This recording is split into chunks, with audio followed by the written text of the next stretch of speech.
नमस्कार दोस्तों, मैं हूं आभा महेश्वरी। एस्ट्रो सर्कल में आपका स्वागत है। आज तुला लगन की कुंडली में चंद्रमा का अलग अलग स्थानों पर क्या फल है मैं आपको बताऊंगी। इस जन्म कुंडली में चंद्रमा एक समग्रह है। समग्रह का मतलब शुक्र एक राक्षसों के राजा है और चंद्रमा देवगुरु है। फिर भी शुक्र ने इसको एक अच्छे डिपार्टमेंट का मालिक बनाया है, 10वां स्थान जो कि कर्म स्थान है। अब मैं आपको चंद्रमा का अलग अलग स्थानों में क्या फल है आपको बताऊंगी। अगर किसी का चंद्रमा लगन में बैठा हो, लगन, तो आदमी बहुत ही खूबसूरत होगा। उसकी एक अलग ही पर्सनैलिटी होगी और खूबसूरती होगी। उसके चक्षु नयन होंगे, उसकी आंखें बहुत ही खूबसूरत होंगी और हमेशा पार्टनरशिप में उसको नए नए फल मिलेंगे। डेली वेजेस में उसको फायदा रहेगा।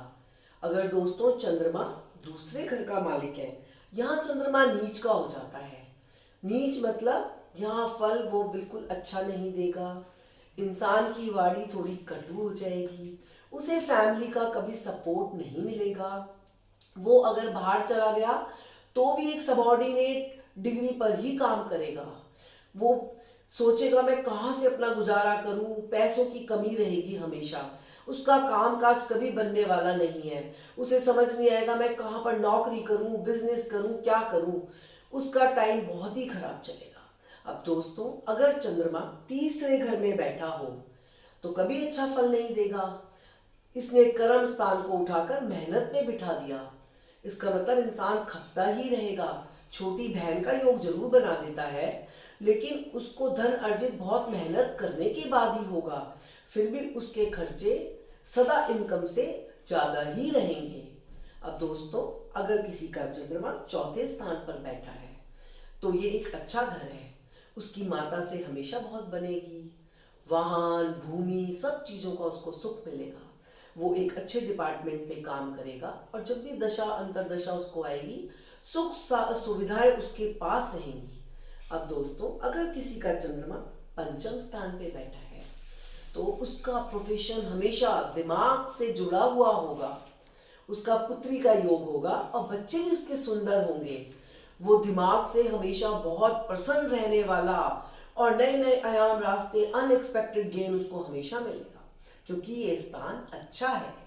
अब दोस्तों अगर किसी का चंद्रमा छठे स्थान पर बैठा हो कभी अच्छा फल नहीं देगा क्योंकि इसका भाव गलत है। हमेशा इंसान छोटी मोटी बीमारी, रोग, ऋण, कर्जा इसमें ही फंसा रहेगा और उसके खर्चे कभी रुकेंगे ही नहीं। आमदनी से ज्यादा खर्चे उसके हमेशा रहेंगे। पर कभी भी दोस्तों अगर चंद्रमा छठे बैठा है तो आप कभी भी मोती धारण मत करना, नहीं तो आपका सत्यानाश हो जाएगा। अब अगर आपका चंद्रमा सप्तम स्थान पे बैठा है, ये बहुत ही अच्छा फल देगा। आपका पार्टनर बहुत ही खूबसूरत होगा। आपकी मैरिज लाइफ बहुत अच्छी रहेगी। वो लगन को देख रहा है। आपकी भी सुंदरता बहुत अच्छी होगी। आप हमेशा खुश रहोगे। डेली वेजेस के नए नए रास्ते निकलेंगे और पार्टनरशिप अगर करते हो तो बहुत ही ज्यादा फायदा रहेगा। अगर आपका चंद्रमा अष्टम स्थान पे बैठा है तो कभी अच्छा फल नहीं रहेगा। हमेशा ऑब्स्टेकल्स रहेंगी और इंसान डिप्रेशन, एंजाइटी, खर्चा, फैमिली सपोर्ट कभी उसको नहीं मिलेगा। ये भाव गलत है। अब अगर आपका चंद्रमा 9वें स्थान पर बैठा है तो ये जबकि दुश्मन राशि है फिर भी ये अच्छी जगह बैठा है तो ये अच्छा ही फल देगा। आपका भाग्य हमेशा आपका साथ देगा। अगर आपने पिता से जुड़ा हुआ काम करा तो आप दिन रात चौगुनी तरक्की करते रहोगे। विदेश यात्रा भी कर सकते हो। अगर आप विदेश जाने का सोच रहे हो तो आप विदेश जाकर सेटल हो जाओगे। अब अगर आपका चंद्रमा 10वें स्थान का अपने ओम घर का बैठा हुआ है, बहुत अच्छा फल देगा। आपके काम काज हमेशा बनते रहेंगे। कर्म कांडी होगे, हमेशा मन से प्रसन्न रहोगे। आपको माता, गाड़ी, वाहन, भूमि सब तरह के सुख रहेंगे। व्यापार करो या सर्विस करो, दिन रात चौगुनी तरक्की करोगे क्योंकि ये भाव बहुत अच्छा है और अपने घर में बैठा हुआ है चंद्रमा। अब अगर आपका चंद्रमा 11वें स्थान पर बैठा है, आपको लाभ तो जरूर देगा। पर ये अग्नि राशि में बैठा हुआ है और चंद्रमा एक जल राशि का मालिक है और सूर्य जिस स्थान पर गया वो आग का प्लेनेट है, तो आपस में दोनों का मेल नहीं है। यहां पर अगर आपने सच्चा मोती धारण कर लिया तो आपको सिद्धि डबल मिलेगी। और दोस्तों, मोती हमेशा रिंग फिंगर में पहनी जाती है।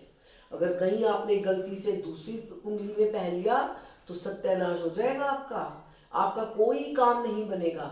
रिंग फिंगर में सच्चा मोती पहनने से सूर्य आपको अच्छा फल देगा, चंद्रमा का डबल फायदा मिलेगा आपको, सिद्धि, बड़े बहन भाइयों का फायदा, सब चीज में आप दिन रात चौगुनी तरक्की करोगे। अब दोस्तों, आपका चंद्रमा 12वें बैठा है तो कभी अच्छा फल नहीं देगा। आपके खर्चे हमेशा बढ़े रहेंगे, बीमारी लगी ही रहेगी और हमेशा ऑब्स्टेकल्स, कोर्ट कचहरी के चक्कर लगते ही रहेंगे। तो दोस्तों, यहाँ पर बैठा हुआ चंद्रमा कभी अच्छा फल नहीं देगा। तो आज की श्रृंखला को मैं यहीं समाप्त करती हूं। आज का टिप ऑफ द डे दोस्तों, आपको मोती कभी भी, अगर आपका चंद्रमा दूसरे नीच स्थान का मालिक है, छठे ऑब्स्टिकल्स का मालिक है, आठवें एंजाइटी डिप्रेशन का मालिक है और 12वें खर्चे स्थान का मालिक है, आपको इन स्थानों पे मोती कभी नहीं पहनना है। और मोती हमेशा, अगर आपका चंद्रमा 11वें स्थान में बैठा है तो आप सच्चा मोती धारण करिए, आप दिन रात चौगुनी तरक्की करोगे। तो दोस्तों, आज की श्रृंखला को मैं यहीं समाप्त करती हूँ। ओके।